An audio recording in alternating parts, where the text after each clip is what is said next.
श्री रामकृष्ण लीला प्रसंग स्वामी शारदानंद जी द्वारा लिखित पाठ संख्या 291। तृतीय अध्याय। नरेंद्रनाथ का प्रथम आगमन और परिचय। दिव्य भावारूढ़ श्री रामकृष्ण देव की मानसिक अवस्था की विवेचना।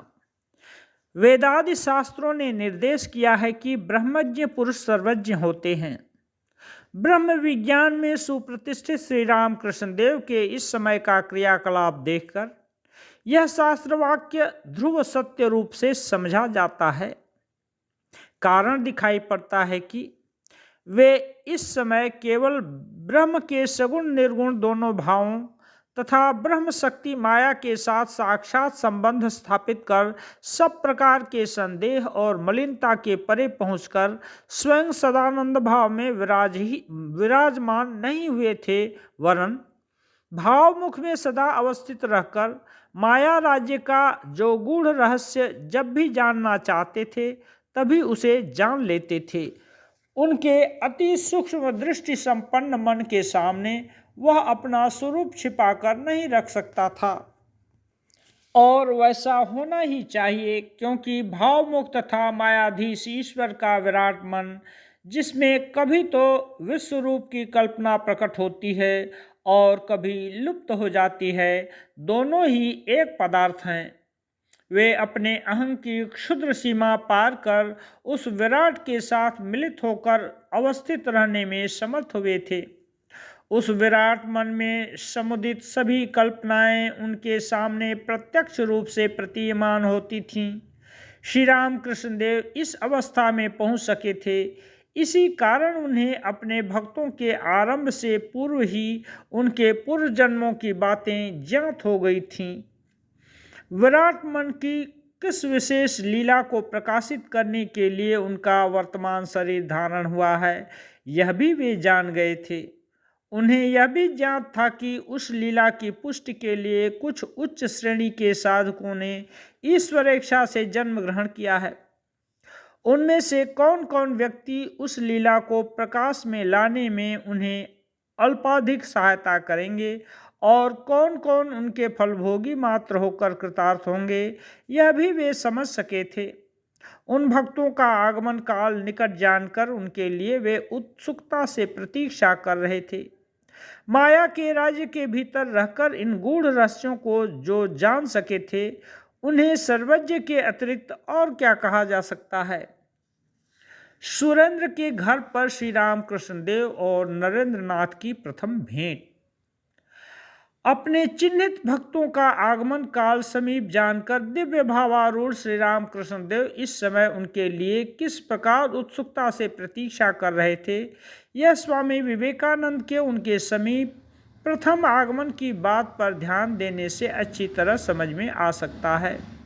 स्वामी ब्रह्मानंद कहते हैं, श्री रामकृष्ण देव के समीप उनके स्वयं आने के प्राय समकाल में कलकत्ते के शिमला नामक मोहल्ले के निवासी श्रीयुक्त सुरेंद्रनाथ मित्र दक्षिणेश्वर आकर श्री रामकृष्ण देव का पुण्य दर्शन प्राप्त कर कृतार्थ हुए थे। प्रथम दर्शन के दिन से ही श्री सुरेंद्रनाथ श्री रामकृष्ण देव के प्रति विशेष रूप से आकृष्ट हुए थे और थोड़े ही दिनों में उनके साथ घनिष्ठ संबंध से प्रसादित होकर उन्हें एक दिन अपने घर लिवा ले गए थे।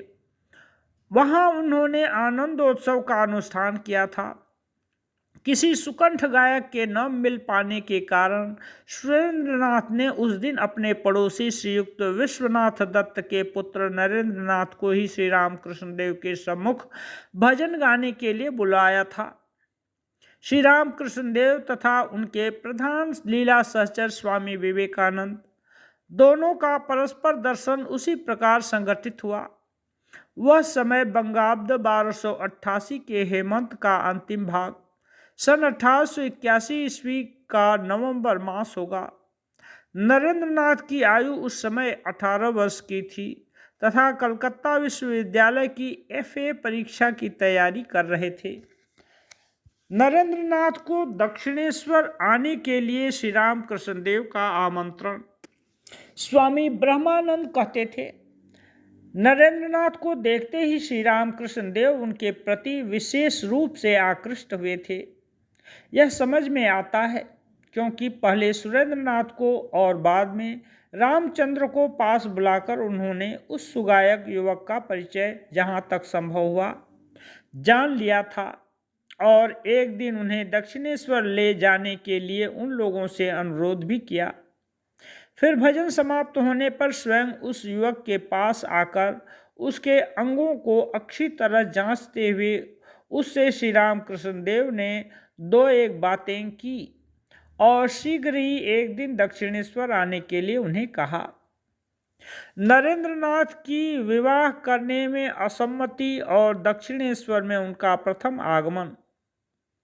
इस घटना के कुछ सप्ताह बाद ही कलकत्ता विश्वविद्यालय की एफए की परीक्षा हो गई और नरेंद्रनाथ के पिता शहर के किसी संभ्रांत व्यक्ति द्वारा अनुरुद्ध होकर उनकी कन्या से अपने पुत्र का विवाह करने के लिए चेष्टा करने लगे थे। सुना गया है कि कन्या श्याम वर्णा थी। इसी कारण उसके पिता विवाह में 10,000 रुपये तक देने के लिए राजी थे। रामचंद्र दत्त आदि नरेंद्रनाथ के संबंधियों ने कन्या के पिता की प्रेरणा से उन्हें उस विवाह में राजी कराने के लिए यथेष्ट चेष्टा भी की थी, परंतु नरेंद्रनाथ के बहुत ही आपत्ति करने के कारण वह विवाह नहीं हुआ। रामचंद्र ने नरेंद्रनाथ के घर रहकर पढ़ा था और आगे डॉक्टर बने थे। वे उनके दूर के रिश्तेदार भी थे। धर्मभाव की प्रेरणा से नरेंद्र ने विवाह नहीं किया। यह समझकर उन्होंने उनसे एक दिन कहा था, यदि धर्म लाभ करने की ही इच्छा हुई तुम्हें तो ब्रह्म समाज आदि स्थानों में वृथा न भटक कर दक्षिणेश्वर में श्री रामकृष्ण देव के पास चलो। पड़ोसी सुरेंद्रनाथ ने भी उन्हें एक दिन अपने साथ गाड़ी में दक्षिणेश्वर चलने के लिए कहा। नरेंद्रनाथ सहमत होकर अपने 2-3 मित्रों के साथ सुरेंद्रनाथ की गाड़ी पर दक्षिणेश्वर आ पहुंचे। नरेंद्रनाथ को देखकर उस दिन श्री रामकृष्ण देव के मन में जो भाव उठा था उसे कभी कभी संक्षेप में उन्होंने हमें इस प्रकार बताया था। नरेंद्रनाथ को देखकर श्री रामकृष्ण देव के मन में कैसा भाव हुआ था। पश्चिम यानी गंगा की ओर के दरवाजे से नरेंद्र प्रथम दिन इस कमरे में प्रविष्ट हुआ था।